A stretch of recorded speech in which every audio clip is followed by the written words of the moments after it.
കോൺഗ്രസ് പ്രതിനിധി ജിൻഡോ ജോൺ കൂടെ നമ്മോടൊപ്പം ചേരുന്നുണ്ട്. ശ്രീ ജിൻഡോ ജോൺ, ഈ രണ്ട് സർവകലാശാലകളിലെ താൽക്കാലിക VC നിയമനം ഇത് നിയമപരമല്ലെന്ന് കാട്ടി ഇപ്പോൾ ഡിവിഷൻ ബെഞ്ച് ഉത്തരവിറക്കിയിരിക്കുകയാണ്.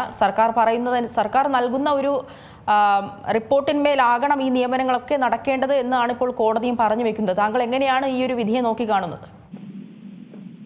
ഇതില് ഞങ്ങളുടെ അഭിപ്രായത്തിൽ കേരളത്തിലെ എല്ലാ യൂണിവേഴ്സിറ്റികളിലും സ്ഥിരമായിട്ട് വൈസ് ചാൻസലർമാർ ഉണ്ടാകണമെന്നാണ്. കേരളത്തിലെ 13-12 യൂണിവേഴ്സിറ്റിയിലും VC-മാരില്ലാത്തതിന്റെ ഒറ്റ കാരണം സർക്കാരും ഗവർണറും തമ്മിലുള്ള തർക്കം മാത്രമാണ്. ഉന്നത വിദ്യാഭ്യാസ മേഖലയെ ആശ്രയിക്കുന്ന വിദ്യാർത്ഥികളോ അവരുടെ രക്ഷിതാക്കളോ കേരളത്തിലെ പ്രതിപക്ഷമോ പൊതുജനങ്ങളോ ഒന്നും ഇതിന്റെ ഉത്തരവാദികളല്ല. ഇവര് സൗകര്യപ്രദമായ രീതിയിൽ ഇവർ അങ്ങോട്ടും ഇങ്ങോട്ടും കൂട്ടുകച്ചവടം നടത്തുമ്പോഴൊന്നും ഒരു തർക്കമില്ല. പിന്നീട് പ്രത്യേക സാഹചര്യത്തിൽ ഇവർ തമ്മിൽ തെറ്റിപ്പിരിയുന്നു. അന്നേരം ഈ പറഞ്ഞ യൂണിവേഴ്സിറ്റികളുമായി ബന്ധപ്പെട്ട അനിശ്ചിതാവസ്ഥ വരുന്നു, തർക്കങ്ങൾ ഉണ്ടാകുന്നു, കോടതിയിൽ പോകുന്നു. അതിനപ്പുറത്ത് ഗുണപരമായിട്ടുള്ള എന്ത് മാറ്റമാണ് ഉണ്ടാക്കാൻ പറ്റിയത്?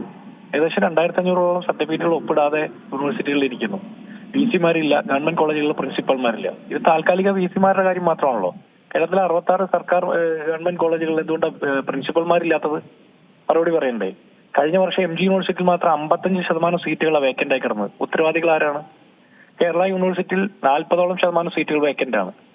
കാലിക്കറ്റ് യൂണിവേഴ്സിറ്റിയിൽ 35%, കണ്ണൂർ യൂണിവേഴ്സിറ്റിയിൽ 37%. കേരളത്തിലെ എമ്പാടും യൂണിവേഴ്സിറ്റികളിൽ ഏകദേശം 42% സീറ്റുകൾ വേക്കന്റ് ആയതിന്റെ പൂർണ്ണ ഉത്തരവാദിത്തം ഉന്നത വിദ്യാഭ്യാസ വകുപ്പിനും ചാൻസലറായിട്ടുള്ള ഗവർണർക്കുമാണ്. ആരിഫ് മുഹമ്മദ് ഖാനും ഇപ്പോൾ വന്ന ആർലേക്കറും അതുപോലെ പിണറായി വിജയൻ സർക്കാരിലെ ഉന്നത വിദ്യാഭ്യാസ മന്ത്രിയും പിണറായി വിജയൻ മുഖ്യമന്ത്രി അടക്കമുള്ള ആളുകളാണ് ഉത്തരവാദികൾ. ഇവര് തമ്മിലുള്ള ചക്കളത്തി പോരാട്ടത്തിന്റെ ഭാഗമായിട്ട് ഉന്നത വിദ്യാഭ്യാസ മേഖലയെ തോന്നിവാസത്തിന്റെ ഹബ്ബാക്കി മാറ്റിക്കൊണ്ടിരിക്കുക. എന്നിട്ട് കോടതിയിൽ നിന്നൊരു താൽക്കാലിക വിധി കിട്ടിയതിന്റെ സന്തോഷം വരുന്നു. ഇതിൽ ആരാ സന്തോഷിക്കേണ്ടത്? അവരുടെ ചക്കളത്തി പോരാട്ടത്തിന്റെ ഭാഗമായിട്ട് കേരളത്തിലെ പൊതുഖജനാവിൽ നിന്ന് പണം ചെലവഴിച്ച് കോടതി വ്യവഹാരം നടത്തി വിജയിച്ചു എന്ന് പറഞ്ഞാൽ പരാജയപ്പെട്ടത് കേരളത്തിലെ പൊതുസമൂഹമാണ്. പരാജയപ്പെട്ടത് കേരളത്തിലെ ഉന്നത വിദ്യാഭ്യാസ മേഖലയെ ആശ്രയിക്കുന്ന വിദ്യാർത്ഥികളും അവരുടെ രക്ഷിതാക്കളുമാണ്. അല്ലേ? അതിന് മറുപടി പറയണ്ടേ? ഇതൊക്കെ നേരത്തെ സെറ്റിൽ ചെയ്ത് പരിഹരിച്ച് പരസ്പരം ചർച്ച ചെയ്ത് പരിഹരിച്ച് എത്രയും പെട്ടെന്ന് തീരുമാനമെടുത്ത് കുട്ടികളുടെ ഭാവിയുമായി ബന്ധപ്പെട്ട വിഷയത്തിൽ അനാസ്ഥയില്ലാതെ പോകേണ്ടതല്ലായിരുന്നോ? ഇപ്പൊ സ്കീമുമായി ബന്ധപ്പെട്ട വിഷയത്തിൽ സർക്കാരിന്റെ തിടുക്കം, വേണ്ടത്ര പഠനവും അവധാനതയും ഇല്ലാതെ കാണിച്ച തിടുക്കത്തിന്റെ ഫലമായിട്ട് നിരവധി കുട്ടികളുടെ ഭാവി തൃശങ്കൂലാകുന്ന സാഹചര്യം വന്നു. ഉത്തരവാദിത്തം പറയണ്ടേ? ഉന്നത വിദ്യാഭ്യാസ മന്ത്രി പറഞ്ഞത് നിങ്ങളോട് ഉത്തരവാദിത്തം പറയാനായിട്ട് ബാധ്യതയില്ലെന്നാണ് മാധ്യമങ്ങളോട് പറഞ്ഞത്. കേരളത്തിലെ മാധ്യമങ്ങളോടും പൊതുസമൂഹത്തോടും ഉത്തരം പറയാൻ ബാധ്യതയില്ലെങ്കിൽ അവരാരുടെ നികുതി പണം കൊണ്ടാണ് ശമ്പളം പറ്റുന്നത്? നമ്മുടെ പൊതുഖജനാവിൽ നിന്നുള്ള പണം കൊണ്ടല്ലേ അവർ ശമ്പളം പറ്റുന്നത്? നമ്മളോട് മറുപടി പറയാൻ ബാധ്യതയുണ്ടല്ലോ. ഇതിലിപ്പോ 2 യൂണിവേഴ്സിറ്റിയിലെ താൽക്കാലിക VC നിയമനവുമായി ബന്ധപ്പെട്ട വിഷയത്തിൽ സർക്കാരിന് അനുകൂലമായിട്ടുള്ള ഒരു വിധി വന്നു എന്ന് പറഞ്ഞാൽ സന്തോഷിക്കത്തക്ക ഒന്നുമില്ല. കാരണം ഇത്രയും കാലം ഇത് വൈകിയതിന്റെ പൂർണ്ണ ഉത്തരവാദിത്തം സർക്കാരും ഗവർണർമാരും തമ്മിലുള്ള ചക്കളത്തി പോരാട്ടം മാത്രമായിരുന്നു. ഉന്നത വിദ്യാഭ്യാസ മേഖലയിലെ അക്കാദമിക നിലവാരം മെച്ചപ്പെടുത്തുന്നതുമായി ബന്ധപ്പെട്ട ഒരു തർക്കവുമല്ല ഇവർ തമ്മിൽ നടന്നത്. ഇവർ തമ്മിലുള്ള അധികാര വടംവലി മാത്രമാണ്, ഇവരുടെ ചക്കളത്തി പോരാട്ടം മാത്രമാണ്. പൊതുസമൂഹം മറ്റു പല വിഷയങ്ങളുമായി ബന്ധപ്പെട്ട് സമരങ്ങളും ചർച്ചകളുമായിട്ട് വരുമ്പോൾ ആ സമരങ്ങളിൽ നിന്ന് ശ്രദ്ധ തിരിക്കാൻ വേണ്ടിയിട്ട് ആരിഫ് ഖാനെ മുൻനിർത്തിക്കൊണ്ട് നടത്തിയ പോരാട്ടങ്ങൾ, ഇപ്പോൾ ആർലേക്കറെ മുൻനിർത്തിക്കൊണ്ട് നടത്തുന്ന ശ്രമങ്ങൾ ഇതൊക്കെയാണ്.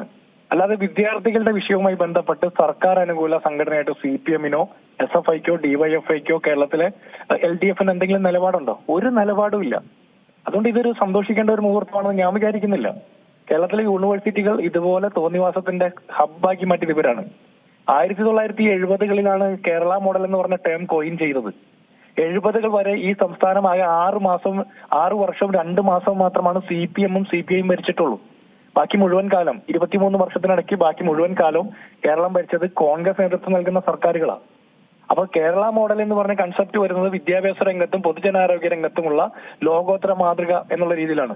ആ 2 മാതൃകയും ഇന്ന് തകർത്തതിന്റെ പൂർണ്ണ ഉത്തരവാദിത്തം പിണറായി വിജയൻ സർക്കാരിനുള്ളതാണ്. ശരി, വളരെയധികം നന്ദി ശ്രീ ജിൻഡോ ജോൺ പ്രതികരിച്ചതിന്.